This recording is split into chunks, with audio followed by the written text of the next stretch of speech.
Hello, Saini. Hello. Hello. Yeah, how are you? Good, thank you. Good, thank you. Yeah. Welcome to the Global Virtual Summit 2025, Saini. Thank you. Thank you. I want to introduce you to our audience, Saini. Yep. Yeah. Saini Richardson is a Simon businesswoman, mentor, and a radio broadcaster who transitioned from the Pacific Islands to New Zealand in pursuit of success.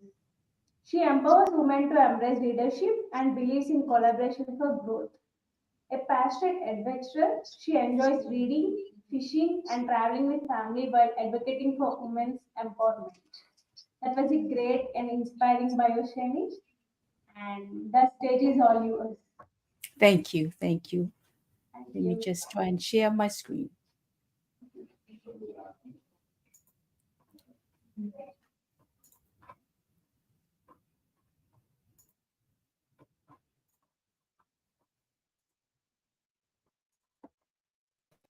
Is there is share button next to the mic option, Shani?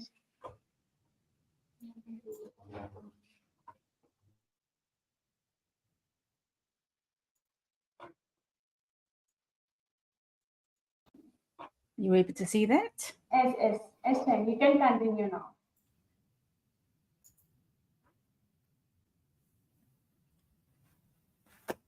Well, it's an honor to be sharing today and to be part of this global conference, Women's Rights. My topic today is transforming challenges into progress through personal narratives.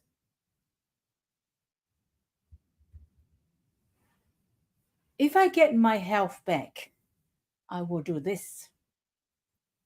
I remember those words vividly. They were my sister's words in our conversation at the hospital as her health was starting to deteriorate. She had goals, a list of things she wanted to do, but unfortunately, her health took the better of her.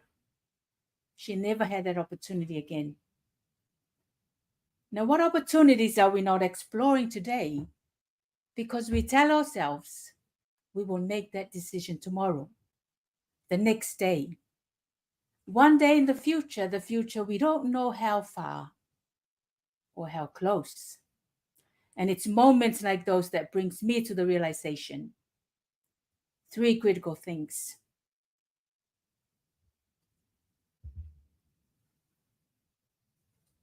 Time, our precious resource, we're living on borrowed times.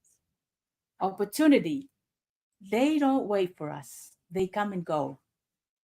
Responsibility, we are 100% responsible, you and I, for every actions, every decisions that we must make in order for us to achieve our goals.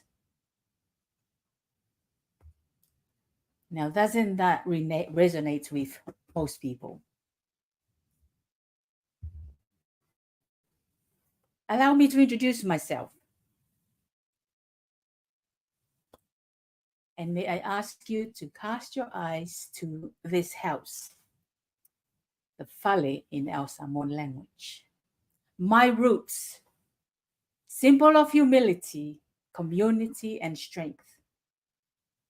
I invite you to think about your roots, the people, the places, the experiences, which all made who we are today. Our beginnings, they ground us. They remind us of our strength, our culture, our journey to where we are today. So I ask you, how well do you know your roots? How are they guiding you? And how will they inspire you to forge your path forward? The traces of our past shapes the narratives of our future. My name, let me introduce myself briefly. My name is Sienna Richardson. Was born and raised in the beautiful island of Samoa. The youngest of 7, not so young anymore, but young at heart. I was raised by devoted Catholic parents. Hence, we were sent to Catholic schools. My beginning, my upbringing were built on 5 values: spirituality, family, love, respect, and service.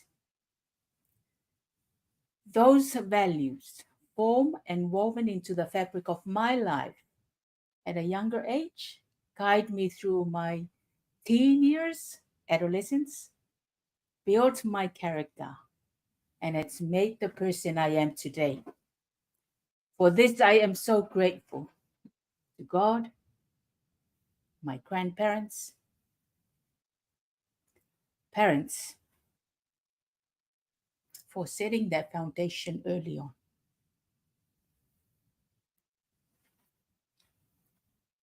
I grew up witnessing my father. Traits in him were perseverance, consistent, and continuously looking for better ways to better provide for the well-being of his family. In our culture, women look after the household and manage the household and look after the children, while men are sent off to work, earn a living, and provide it for their families. That dynamic almost did not give our women a fair voice. But by witnessing that, I realized the importance of finding and using one's voice. But despite of our traditional roles, I saw firsthand the resilience in the women in our family. Their strength in managing the household, care for the children, and looking after the husband. All that true testament of their incredible courage. That resilience taught me that everyone has the potential to contribute significantly in many ways, regardless of societal expectations. I remember growing up and I would witness my father, where we were living in Samoa, he would travel to American Samoa, the neighboring island, for work, earn, and send the money back to my mother. And at times where he couldn't travel, he would send the money. And sometimes the money is not stretchable enough to last the whole week. And my mother would borrow from our extended families. That's the beauty of having families around.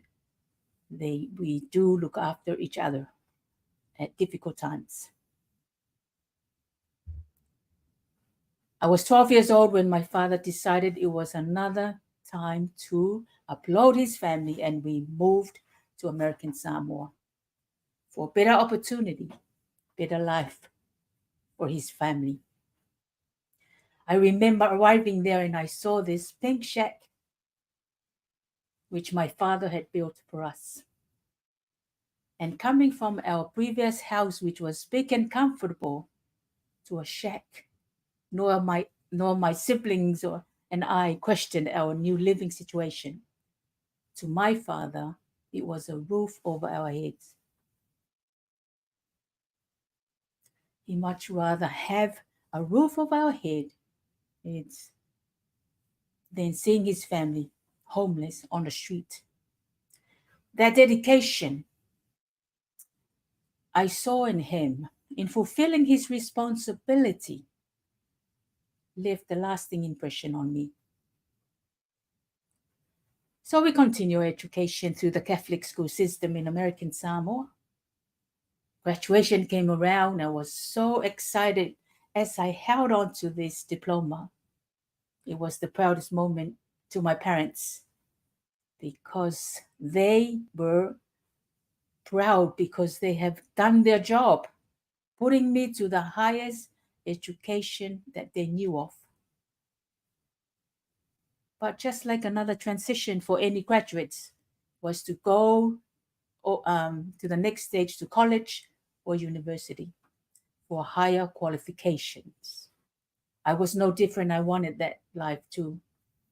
But unfortunately, there were two barriers that stood in the way. One was a fault of my own. My academic performance was okay, not good enough to score a scholarship. And secondly, finance. Finance was a constraint in our household. There was no way my parents could support, let alone afford my university aspirations. So I was asked to look for a job. How did I feel about that? I didn't like it. I wasn't happy. But I had to respect my parents' decisions and our situation, our family situation at that time, because all my older siblings have left home and started their own families. I was left with one other sister to manage our household and look after our parents. I thought with this diploma that finding a job was a piece of cake. What, boy, was I wrong. After many rejections due to my inexperience and a lack of opportunity on the island, finally, I landed my very first job. My very first job was a fish cleaner at this local tuna cannery, which still operates today, which employ a majority of the local people and the neighboring islands, people from the neighboring islands. Tell you what, I didn't like that job one bit. Long hours of standing there, cleaning the fish. And I tell you, the fish smell was something else. The smell just clung on your clothes. It was so hard to wash them. That's not a lie. But there was something about the job that I really appreciated. I was earning my own money. I much rather earn my own money than begging for it. Those early days taught me the value of hard work and self reliance with a little side of fishy fragrance. I was determined not to clean fish for long. That determination pushed me to keep applying for jobs within the organization as they came up. I heard the same sound. Sorry, you haven't got the qualification. Try again. But I kept knocking on the door, kept pushing ahead. And finally, somebody took a chance on me and gave me an opportunity. I was so excited. I clenched my fist and I was shouting out, "Yes, thank you," in my head. I was excited because I felt like I had hit a jackpot. It was my golden ticket out of fish cleaning. And so I graduated from a fish cleaner role into an administration role, trading the fishy aromas to the crisp scent of office paper. So as I move around the organization in various departments through the administration roles, um, I was curious about different aspects of the business. From then, I was wanting to learn more and keep evolving. That was when I realized, upon reflecting, that I needed to make some serious decision. I wanted to revisit that dream, which I put on hold of my education. So I started applying for university entrance in New Zealand. But at the time I was working, I noticed my colleagues, not my colleagues, my classmates were coming back with their university degrees. They were hired, earning more than me. That was when I realized I had hit a ceiling. on how much I could earn because of the lack of higher qualification. The other things I witnessed around the time there, the successful people in the organization, they were working hard, earning good money, and having holidays. I envy that life. I wanted that lifestyle, which really prompted me more to make different decisions and make new changes. So when I heard back from the university in New Zealand that my application has been accepted, I was excited. But there was something weighing me down. The thought of having to tell my parents that I'm leaving them behind in pursuit of this dream of mine, higher qualification. I was torn. I was torn between my cultural norm and my own ambition. As harder as it was to make that decision at that time, I chose the latter. My dreams, my ambition. So I quit my job, got my redundancy pay, and this island girl was on her way to tackle the world. I like this quote by Maya. If you don't like something, change it. If you can't change it, change your attitude. That is what we need if we want to move forward. So the move to New Zealand, although it was a thrilling experience, but it came with its own challenges. I was going back to school as a mature student after leaving school 10 years later. I lacked confidence in my English because it was my second language. And I was an international student having to pay high tuition fees compared to the local students. All that motivated me to even try my best to finish my studies quickly because of the cost involved. It was overwhelming at the time too because I was there having to adapt to a new environment, new culture, new language. All that even motivated me to push forward and push ahead.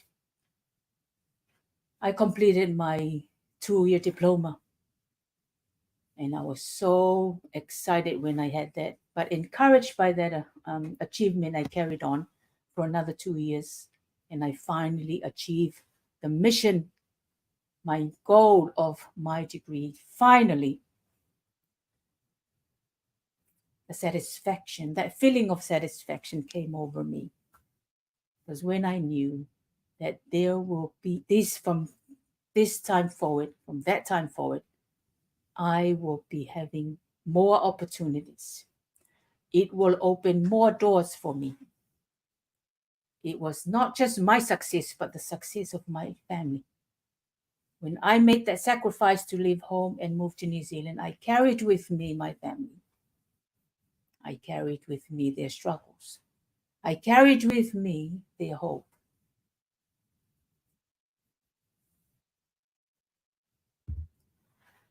So before I came to New Zealand, as I mentioned, I said my goal of getting my degree.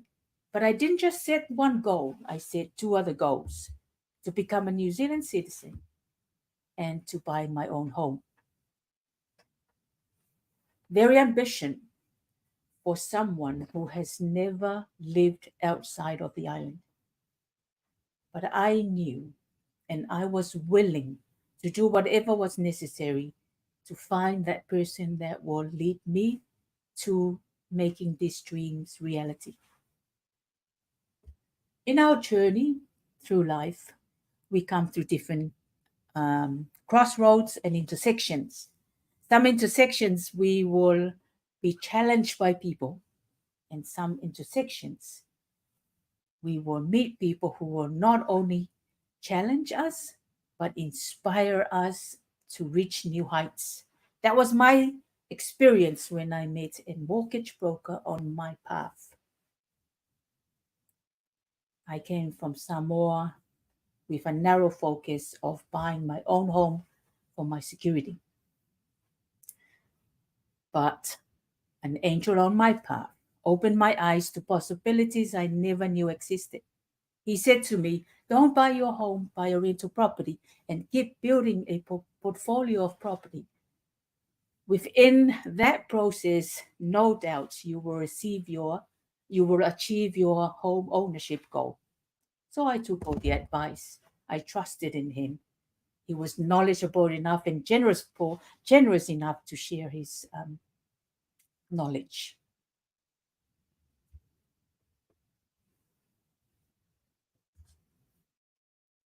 The first purchase was the hardest.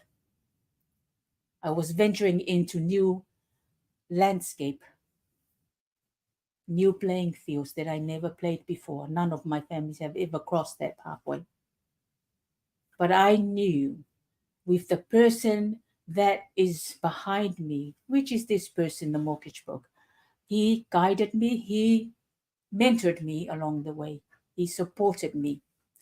I felt supported and I had the courage to move forward because he was there holding my hand and he showed me more possibility. I like this quote by Richard Branson. If somebody offers you an amazing opportunity, but you're not sure you can do it, just say yes. I said yes. Remember the three criterias. Time. I was in the right time, the right space at that time. The opportunity was there, was presented by this angel. All I had to do was take full responsibility to take action. Knowledge, implementation, taking action equals result. So after the first, the second, the fourth, and the fifth property, I was starting to familiarize myself with the system as well as learning along the way. So I set another goal of another 5 property and I follow the same process and keep adjusting in another 5 and another 5. I knew each time as the number goes up, Mr. C, Mr. Challenge, was right behind me. It was there to test me. But I was well supported. Challenges, they are there for a reason. They are there to show us how much we are capable of taking something and turn it into something great. If you're not taking any action today to something that you're sitting with today and analyzing, then you need to seek guidance. The mortgage broker that was there, I sought his guidance.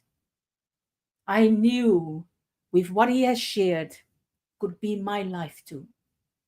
And the third thing is education. There's 3 things about this point. When we educate ourselves, we will not be left behind. When we educate ourselves, we will sustain our business.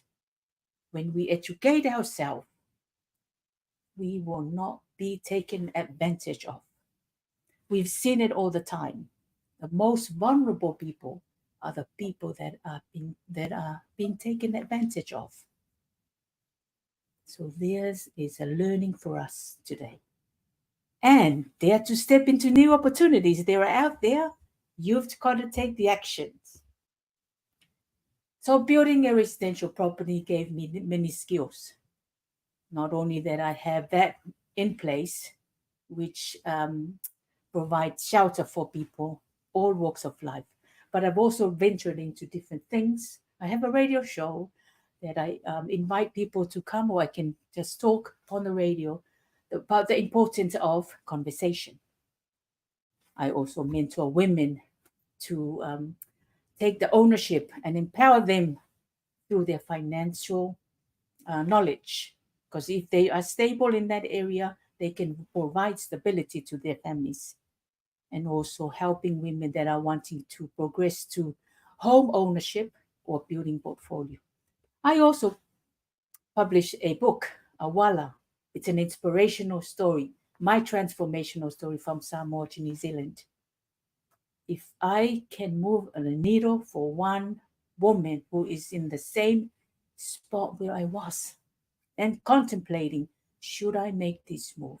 If I help that one person move that needle, take that step, then I've done something right. I remember the conversation in the past with my father, which is no longer with us today. He said to me, when you are successful, do not forget your roots, do not forget your family, and do not forget the people who have helped you along the way. And also do not forget those people who can benefit from your success.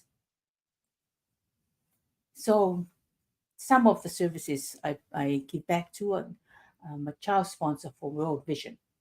If I can give that financial support for that one child, help that child turn around her life, then she can help her family. I am also a supporter for breast cancer. Just remembering the memory of my sister Maria, who passed away from breast cancer, and supporting those warriors that are fighting day in, day out with this disease, and helping those who are looking for um, remedies or for cure for this. Our job is important. So let me remind you again of three critical things. Time, it's our precious resource. We're living on borrowed time. Opportunities, they come and go. They don't wait for us. And responsibility, you and I are 100% responsible. So this quote by Obama, our stories are singular, but our destiny is shared. Share our stories. Share your stories, because we never know how one person out there can take that one leaf of your story and change their life for the better. And wouldn't that be ideal for you? And wouldn't that be a nice legacy to leave behind? I'm still on the mission, and I will continue to be on the mission to empower as many women I cross path. And there's many women out there that will need every woman to be lifting each other. So I hope something resonates with you from this talk today. If you are wanting to reach out to me and be part of my community, here are my social addresses: email, Facebook, or Instagram. I'd love to connect with you. Um, we're both on the same mission to empower other women. And I'm grateful for this opportunity given to me today to share and be part of this um, global conference of Women Rise. When we rise together, when we rise with our other sisters, we are making that movement, we are making changes along the way. So I thank you for your time, and I thank you to this organization for allowing this platform as a space for women to rise up and share their voices. Yes, Thank you. Shani, that was a truly inspiring talk. And we have a few questions from our audience, Shani. Yeah. Hello. You there? Yep. Yes. I want to ask one of them question. What key lessons did you learn while transitioning from the Pacific Islands to New Zealand, and how do they shape your mentorship approach?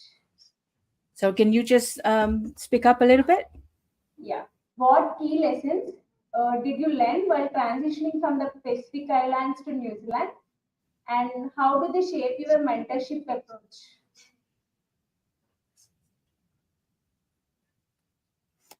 The lessons that I learned while moving to New Zealand. All right. If that's what I heard right now, there were so many lessons that I learned through the transition. Um, but not only there were lessons of the people around me giving me different instruction, giving me different feedback, and opening my eyes to possibilities. But I was also the most important lesson was um, my growth within myself, and we will never know the capabilities that we have if we don't just take that step forward. And once we take that step forward, we will never when we look back, the person that at the start of that journey will be completely different person than the person at the end of that journey. And that's how I feel today. Looking back, I am totally a different person today than I was before leaving Samoa to come to New Zealand. And for that, I'm so grateful because my island upbringing was the foundation that carried me through, and no doubt it's going to carry me to the future. And that's what I want to relate to all my sisters out there. No, remember your roots. Remember the values that you have. If you're ever in trouble or if those challenges that are there, go back to your values because that's where you will find the true compass of where your life will lead to. I hope Thank you that so answers the much. question. What you said is absolutely true. Thank you Sorry? so much. Yeah. Be on the backstage and join the next session, Shiny. Is that all the questions? Did you say? Yes, thank you for your answer, Shiny. Yep. All right. Thank you so much. And I thank you for your time, Melinda. And thank you Yeah, for the opportunity and handling thank you everything so quite much. well. Thank you. Yeah, signing you out. Thank you.